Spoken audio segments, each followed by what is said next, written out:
And it does, hooray. We're off and running. Hey everybody, hopefully you're in the right room. This is Physics 302 at the Institute of Health. No, I am Dwayne, just to jump right in. I work at Pantheon, I'll get back to that in a second. I hang out in San Francisco, I do a lot of things there, including improv and other things like comic books, karaoke. Hopefully some of you sang karaoke last night. Yeah, one of you did. Are you sure? Yeah. Okay. Welcome. Just getting started. Are you guys at the right, or at this one? Yeah. Yeah, right on. Come on in. Out with you. Come on, sit down. Cool. I'm just introducing myself, so you're just in time. You can always reach me at email at dwayne@pantheon.io. I actually prefer Twitter. If you like to tweet at me, I love Twitter and Twitter conversations. And all my information and all these slides and everything about me is over at mcdwayne.com, which is a WordPress site. Don't tell anybody, but it works. Quick note on Pantheon. Who here has ever heard of Pantheon or touched it? Awesome. For everyone else in the room, we are an amazing web development platform that also handles hosting for any size website. Some of our claims to fame are the ACLU. We help them get through an 87x spike in traffic and keep them up and running during their busiest weekend ever in the history of the company. We've also worked with very small agencies who develop a lot of little sites and have to manage those in a very straightforward way. But we're not here to learn about Pantheon. If you want to learn about Pantheon, we got a booth upstairs and we're happy to go into any great amount of detail. So, actually, I'm going to jump over real quick to my website. Because why am I talking to you about going to camps and how to give talks? This is my 18th camp this year. You can go and see all the camps I went. I write blog posts about where I go, what I do, what I eat. But that's just this year. I go to a lot of camps. I talk at most of them I go to, and it's one of my favorite things on earth to do. So when people suggested, hey, why don't you talk about your experiences and how to get started doing this, I jumped at the chance, and here I am. So that's me. I always like to know who I'm talking to, and there's less than 20 people in the room. So let's just do a quick round of just say your name and where you're from. Start over there. I'm Abby. I'm the content strategist at Journey Group, which is a small agency in Charlottesville. Awesome. My name is Jason. I'm from New York State. Yes. And developer there. I'm Alice. I'm from here. We do Civic CRM management, which is a plugin we end up doing some people development with that. Yeah. I'm a web developer here in DC. Kara, I'm also a web developer in DC. Okay. PHP developer, Fairfax, Virginia. Excellent. I'm a software engineer at Pantheon Systems. My name is Michelle Page. Kevin Lanahan, Missouri Department of Conservation, just web guy, accessibility guy. Awesome. Hi, I'm Larry Gillick. I'm the Deputy Director for Digital Strategy at the U.S. Department of the Interior. Awesome. I'm Larry's minion. Great. That's all we need. Back up. Oh, okay. Excellent. I'm Ellie. I'm a Drupal developer and social media marketer at the moment. Rad. And Awesome. So, That's Kevin. that's Kevin right there. Everybody knows Kevin. Don't pay attention to him. He's actually, give Kevin a round of applause. Yes. He's set up all the recording equipment for all of this. And the reason all of these sessions will be online later is that guy right there. So, thank you very much for contributing. Actually, that's a good segue here, because I wanted to talk to you about a few different aspects of this. I always like to start with the why of anything. If we don't understand the why, you don't care about the what. So why should you speak? I think it boils down to a few things, but this is the biggest one. Like, who here has learned something from someone else at a session? Yes. If you've ever been to a camp or anywhere that ever has speaking sessions, you've walked away with something. That doesn't happen on its own. That means somebody got up there, prepared to talk, and actually gave it. So that person could be you, very, very easily. The fact is, you probably understand things that other people don't, at some level. And we'll get into how to figure what you know. Sometimes we get overwhelmed and think, well, no, I shouldn't talk about that because everybody knows that. That's clearly in this book. That's clearly documented on this website. Yeah, you took the time to go research and understand that and internalize it and use it. Not everyone does. Some people, they need someone to explain it to them. They need someone to sound it out. We want this community to keep growing, and every community to keep growing. And speaking at camps is an awesome way to keep that happening. The more speakers apply to a camp, the more session slots they give. The more session slots, the larger the camp gets. This GovCon is actually a really good example of that. We keep growing, keep doing awesome things. And ultimately, this is just the best feeling in the world. Nothing else quite like it. Being able to walk out of a room and have introduced people to new concepts. So it's a little bit of a why you should. If there might be others, if there are, that's awesome. Let's talk about them in the Q&A. Let's talk about where to talk. Let's start with the obvious one, the big show, DrupalCon. There are large national shows, but DrupalCon, maybe that shouldn't be the first place you talk, but there's no reason you shouldn't apply to talk there. I'm gonna let's walk backwards and slightly more accessible things. Drupal camps. Who here has ever gone to a Drupal camp? Literally everyone in this room. Awesome. They need speakers. They need people to apply and come and give talks. And there are a whole world of other camps outside of Drupal. Most of the camps I've gone to this year have been Word camps. I've been invited to a couple Joomla events that I haven't gone to yet. There's a lot of other things. These are just 3 that I picked at random, but there's a lot of other conferences going on. And they're very curious what's going on in the WordPress world.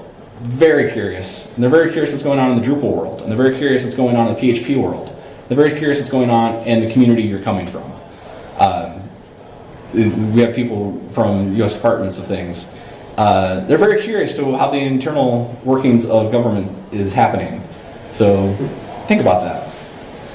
Way more accessible is your local Doug or your meetup group. Who here's ever been to your local meetup? Yes, they need speakers as well. It's more pressing on them to get good content, to get good people, so the meetups have good content and people want to come, invite their friends, and that keeps growing. That's actually the best place, I think, to formally put together a talk and start speaking. Beneath that, lunch and learns. Why not send an email and say, hey, on Thursday, why don't we all grab lunch together and I want to go over this topic with you. We do this internally at Pantheon all the time. I've learned so many things. It's how I learned basics of Git. The very first time I really dug into it was at a lunch and learn at Pantheon.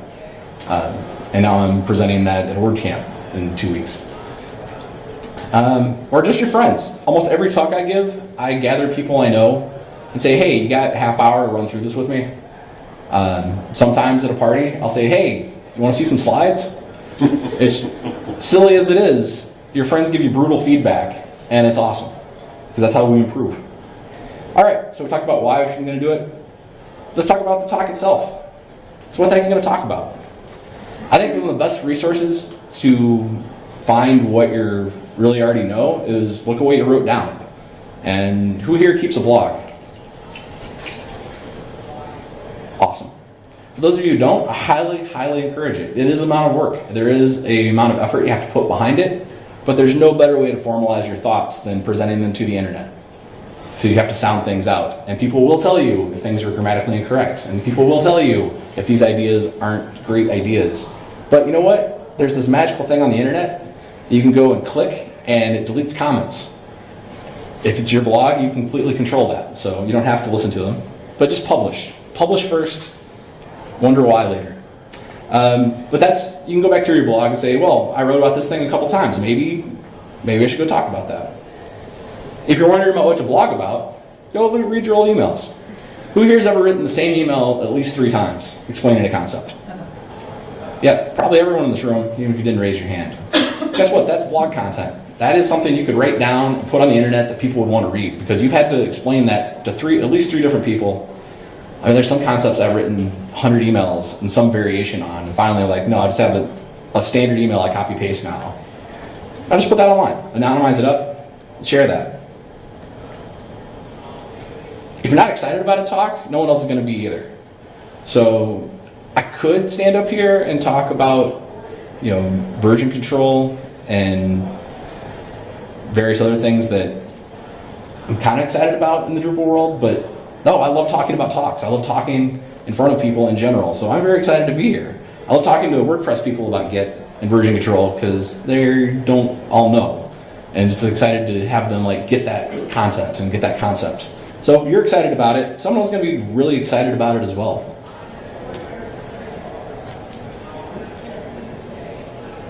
If you want to learn something deeply, sign up to give a talk about it. I had no idea how to give a talk about giving talks until I signed up to give a talk about it. And then I learned, and here I am. I've given a lot of talks, but yeah. I did the same thing with WPCLI, the WordPress command line interface.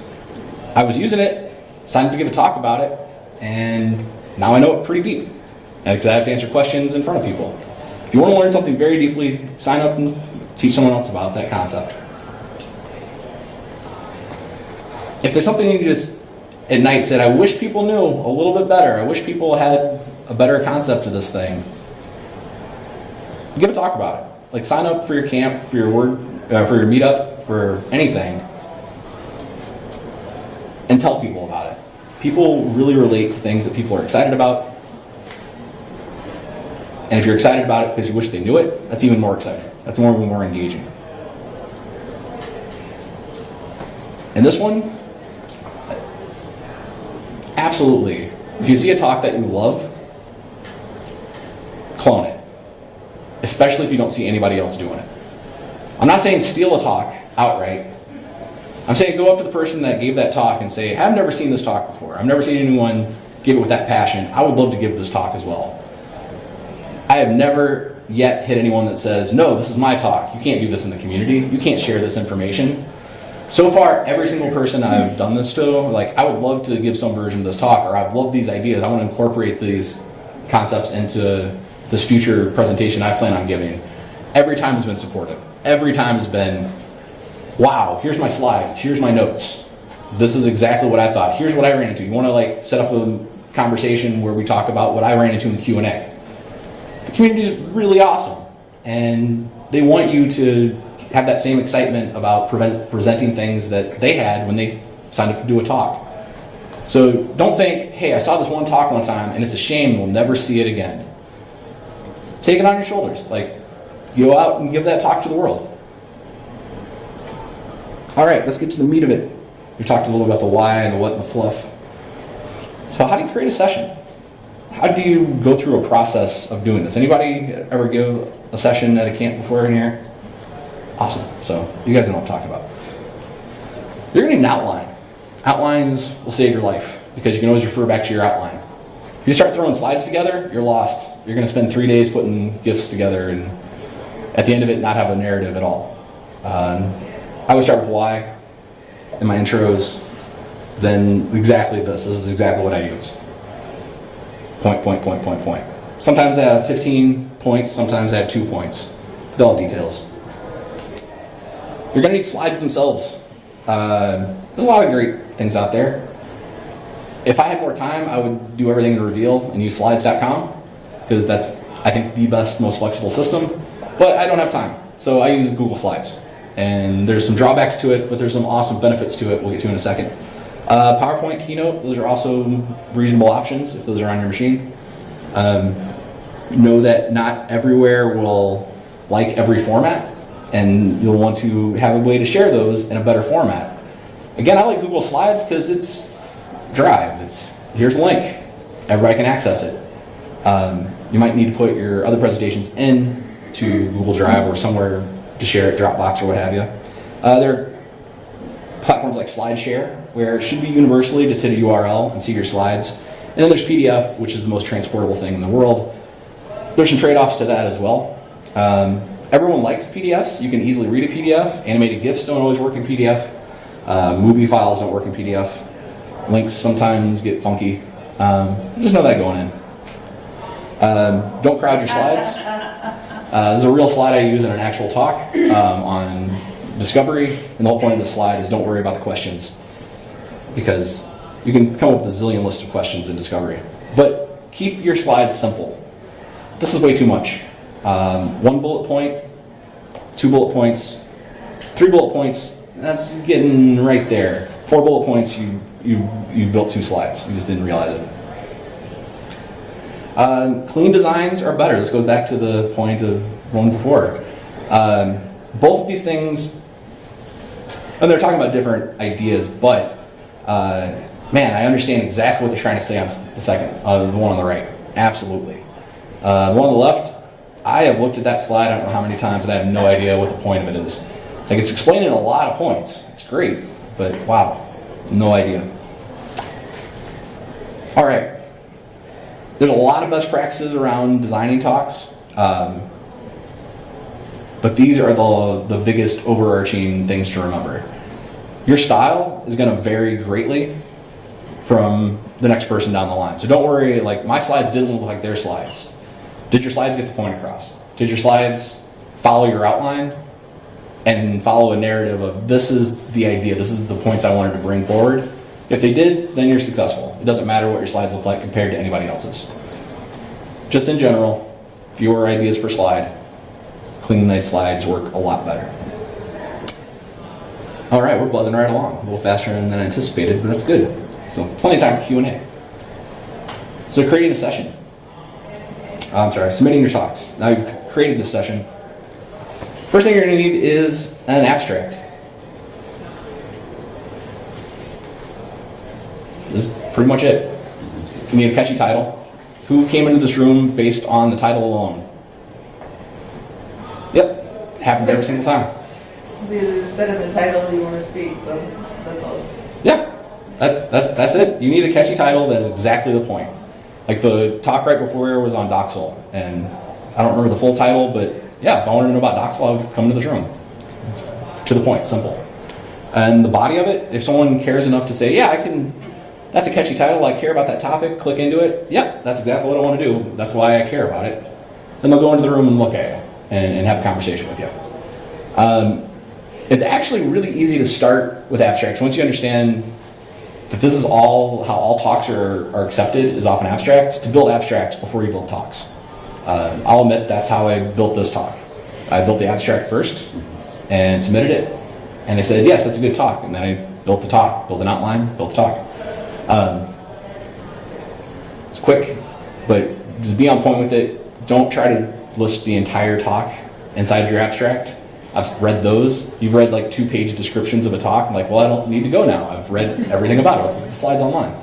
Sometimes that's good. Sometimes it's not.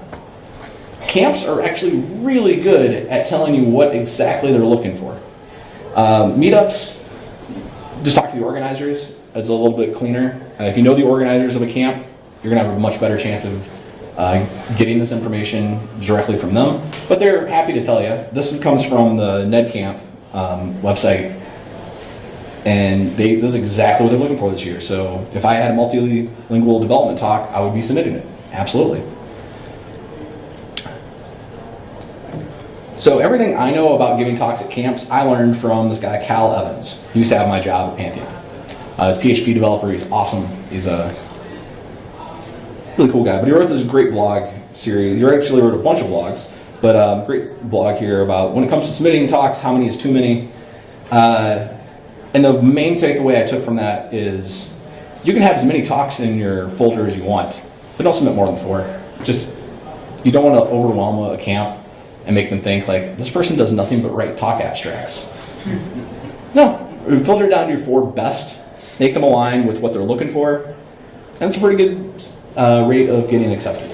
At least I have a pretty good track record on that. Plus, and if so all does Cal. 4 are good, then the camp people will sit there and they'll look at it and they'll be like, oh, we want to accept more than just 1, but we got to give other people a chance. And then, so it kind of... well, actually, it's an interesting point that Cal makes. In the PHP camp world, anyway, getting speakers to come from out of town is actually a challenge. So if you're submitting 4, a lot of times you'll get more than 1 accepted. Because, well, they're already here. They can fill this other spot we have. Okay, yeah, so we have a different viewpoint for this camp here. Oh, do you? Yeah, so like we had Larry Garfield, he submitted quite a few last year, and he had 3 or 4 accepted, and we were like, we've got to narrow that down. But then like, there were a couple of people here who were also doing a panel, and we had to take their alternate session. So it just depended on it. Like, I think it depends on camp by camp and how. Oh, absolutely. And considerations. That's what it comes down to, is considerations. Oh, absolutely. And I wasn't trying to make a point. Oh, yeah, Aside no, of that, no. I was saying from a speaker perspective, like, I'm never going to submit more than 4 talks to you, maybe Yeah. only 1. There's several camps I've only submitted 1, but like I'm sitting on 20 different abstracts that I have written over the last 2 years of my life, and I don't submit them all. I submit like what the camp's looking for, or something that I'm very excited about. I want to submit. Maybe it's 1, maybe it's 4, never more than 4. But that's Sure. general rule of thumb. You said you were ahead of schedule, so I figured I'd throw that out there. Appreciate it. No, that's actually really good feedback, and that goes back to talking to the organizers and figuring out what they want. Because if I'd have read that on the website, like don't submit more than 1, I'd have submitted 1. No, I mean, like, some people, it just depends. It depends. Yeah. So, our mileage may vary. And here we are with about 10 minutes left in my talk, and really what this whole talk revolves around is every other detail I've shared here, I think is pretty common sense. I'm happy to talk about the details of how I build slides, but at the end of it, you have to get up and do it. At the end of it, you have to believe, like, I have something to say. At the end of it, you have to believe that you can contribute to a community and that it will have any value. And I know I suffer from this a lot. Like, who the heck am I to get up and talk about anything? It's imposter syndrome. And it's terrible. And this isn't the exact picture that, like, finally had a light bulb moment for me. It was a very similar picture. Because imposter syndrome puts you in this world of, I only know this little tiny bit, and everybody else knows everything.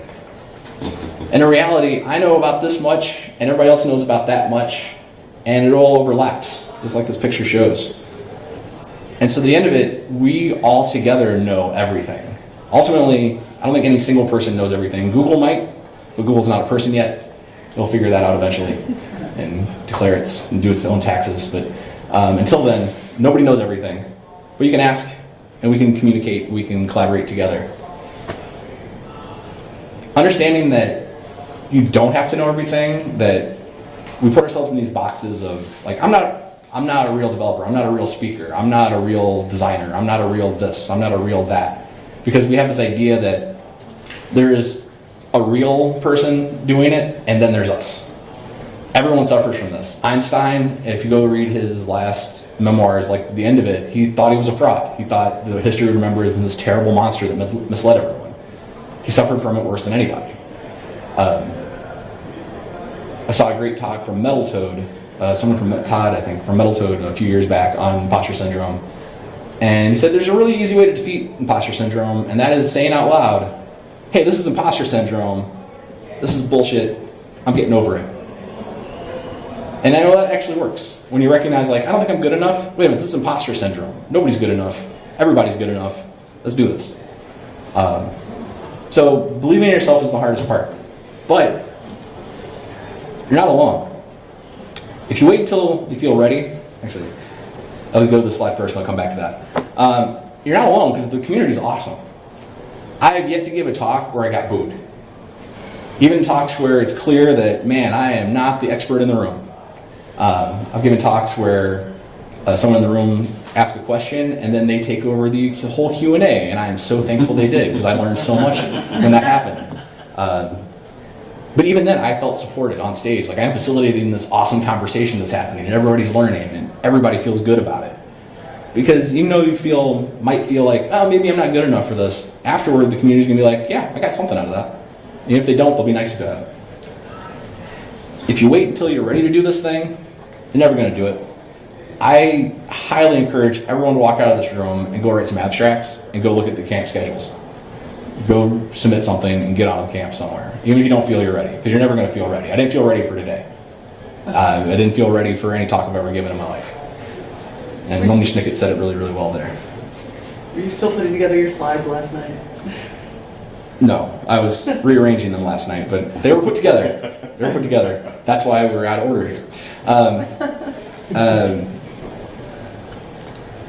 And that, speaking of the community, there's a cycle to this. This will not be the last time I give this talk. It might be, but it's not the last time I'm submitting it.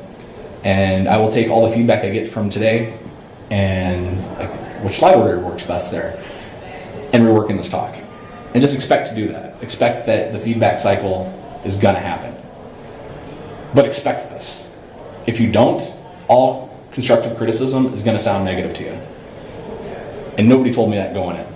And the first 2 times I got notes on my slides or the talk itself, it stung. And I realized that's crap. Like, there's no reason I should feel that way. They're trying to help me with this because this needs to happen. Absolutely need to tune based on feedback. But just got to know that going in.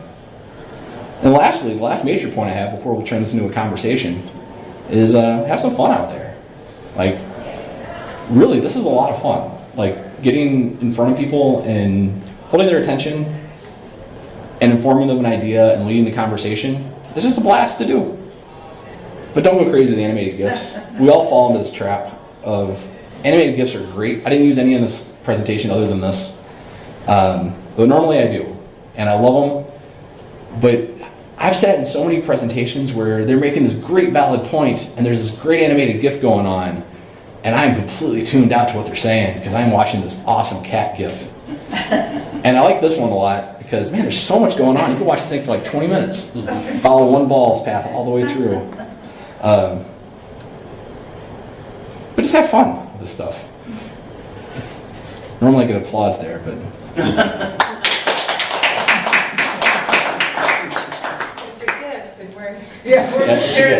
I know, you're mesmerized by the gift. That's my whole point. There's a lot of great resources out there. Here's some of the main things that I took to build this. Cal Evans' blog, like say, that's specifically there. My layouts are really stupid simple because I read this awesome book, The Design for Non-Designers by Robin Williams. Not that Robin Williams. Another Robin Williams, who's really awesome. And it, like, overnight transformed the way I thought about slides. And they were just a lot cleaner. You can go look at old presentations I've done versus the current stuff I'm doing, and you get, again, feedback, improvement along the way. And imposter syndrome. There's a lot of people talking about imposter syndrome right now. And it's a conversation that needs to keep happening. Imposter syndrome isolates us, and we work in a very isolating industry in the first place because we're all behind machines. We're not always engaging with other people. So it's easy to get in our own little bubble, our own little head of, I'm not good enough, I don't deserve to be here. And yes, you do. We all deserve to be here, but we need to keep saying that out loud. We need the community to keep telling us that. We need to keep telling each other that. So you all deserve to be here. You all deserve to be up here as much as I do, honestly. And you should be. And I'm Dwayne. You can find all these slides and everything out at mcdwayne.com, including my blog about where I've been and my schedule coming up. I got 13 more trips planned this year, 12 more trips after this. I'm looking forward to it, speaking to most of those. And with that, I'll kick it open to Q&A. Right there. Thanks, Dwayne. You're very personable, so it makes me, you know. Hi. Oh, thanks. Not a question, just a comment. That imposter slide was great. It really spoke to the one thing that would keep me from going forward, to be like, oh, I just don't know enough, so you should put that in twice or something. that was a really good slide for me to see. There's so many great talks about imposter syndrome. I intended this originally to be a lightning talk about imposter syndrome and like just fill in the other details, like, yeah, you got to build slides, you got to have an outline. And then I fleshed it out into a whole session. And no, we needed all the other slides too. Yeah, that's. I realized that when I started actually building the deck. But this was actually the first slide I put in. Because it's very real. Everyone feels that, you know, they're not the expert in the room. And sometimes you are, and you just haven't convinced yourself of that yet. And you talked yourself out of it. There's a lot I can say about imposter syndrome, but that's another talk. Toastmasters could help imposter syndrome. Toastmasters, yes, thank you for bringing that up. I have never attended a Toastmasters in my life, personally, but I've heard great things, and I've had a lot of friends that love Toastmasters. Are you a member? Yes. Where do you live? San Francisco. Okay, we have Toastmasters now. I know you do. Has anyone here ever been to Toastmasters? I've heard of it. So, can you give us just a quick, for the benefit of everyone in the room, what is Toastmasters? I joined Toastmasters at the beginning of this year. Okay. And Toastmasters help you improve your public speaking skills. Yes. And does it explain everything? Yeah. That's it. We have all our meetings, like we meet 2 2 times a week, 2 times a year. Sorry, we meet 2 times a month. Uh-huh. And each meetings we have 3 or 4 people speaking. Okay. About 5 minutes speech. They prepare whatever they want, the same subject. And then if there are 3 speakers, there are 3 evaluators. She speaks 5 minutes, I take notes, and I talk after her 2 minutes. I talk about how she did. Mm-hmm. And it helps me improve my speaking skills, and it helps her speaking skills. Also, I learn many things. A young woman went for vacation to Mexico and came back pregnant, and she was scared if she had Zika. And for example, that was an amazing speech. And another lady talked about July 21st, 1969, first moon landing. It was an amazing speech. I mean, there are many things also we learn about that. I mean, everybody knows moon landing, everybody knows Zika, but still, they were amazing speeches prepared by ordinary people. Everybody's got a story to tell, and everyone's story is unique and amazing. Some people have slightly more exciting adventures than other people, but everyone has that personal story. And that actually goes back and underlines that, you know, we all, let's go all the way back. I have a question. We all learned something from somebody somewhere. So don't be afraid to open your mouth and say what you know, or you think you know. At least start the conversation. You never know what someone's going to get out of it. You had a question? Yeah, one thing when you apply for sessions or talk, Sure. do you select the tracks in advance, or do they, how does relation with tracks? So it varies wildly from camp to camp because every organization seems to be completely independent of each other. Some camps choose months and months ahead of time, and they're very rigid of we want exactly these kind of talks. Apply anything outside of that, you're not even going to hear back. Did anybody come back to you and ask you, well, can you explain, we didn't understand what... Occasionally that's happened to me. People, well, what more common is I'll submit talks and there'll be a second section for notes for the organizer to explain why you specifically like that talk or specifically how that fits into their overall program and goal. And I've written a number of those over the years. Or the last couple of years of, you know, this is why I think this is the right talk for your camp and why I think this is the right time for this talk. But again, it varies quite a bit. You're an organizer. What do you have thoughts on there? I mean, we've never done the like organizer notes like you've done, like what you're talking about, but we do have reasons why we do or don't submit or do or don't accept things, and some of them are just like, you know, hey, this is government focused and nonprofit and whatever, but like, you know, what will really benefit government? Like last year it was, well, everybody's doing Drupal 8, but a lot of government people aren't doing Drupal 8 right now. So that was really hard last year to kind of figure out what sessions would apply and what wouldn't. Whereas this year, a lot of agencies are starting to move to 8. And I mean, some aren't. So we tried to have a wide cross section, but also it depends, right? Because you got such a wide cross section here specifically that it's so yeah, it really does vary from camp to camp. And actually, we just decided next year that we'll probably have track chairs because we are getting bigger and we are taking more sessions and we are encouraging more people to submit. And so we're trying to figure out a good way because it was too much for one person to totally do sessions this year. It was just too much. Absolutely. Like putting that burden on one person is a lot of responsibility. Yeah, and in previous years it's always been a little stressful, but okay. And this year it was just not. Yeah. So it got ugly. And that's something that, you know, that's a good talk in and of itself, is like how to organize camps. Yeah, Kirsten's been doing one of those. She's got one that she's been doing at BOFs lately, but yeah. That's awesome. Yeah. BOFs, I totally forgot about BOFs when I was putting together where you could give talks. We have BOF sign up upstairs. BOF sign up upstairs. If you right now feel like, hey, there's something I could share with people, go right on the BOF upstairs, get people in a room. Yeah. Don't worry about submitting, don't worry about an outline. Yeah, just have a couple of slide points and go. Maybe you don't need slides, you just need to talk. Sorry, what is that book? BOF, Birds of a Feather. It's people coming together informally and having a conversation around a topic. And it's something awesome about Drupal community and Drupal camps. I've tried desperately to get WordPress people to climb onto that idea, and it's few and far between. Not working. There's a lot of hallway tracks, but not like we're formally sitting down and talking about this thing, which is part of what makes Drupal camps pretty amazing. Question? Yeah, your comment about not trying to submit your entire talk, I learned that the hard way. Oh, yeah.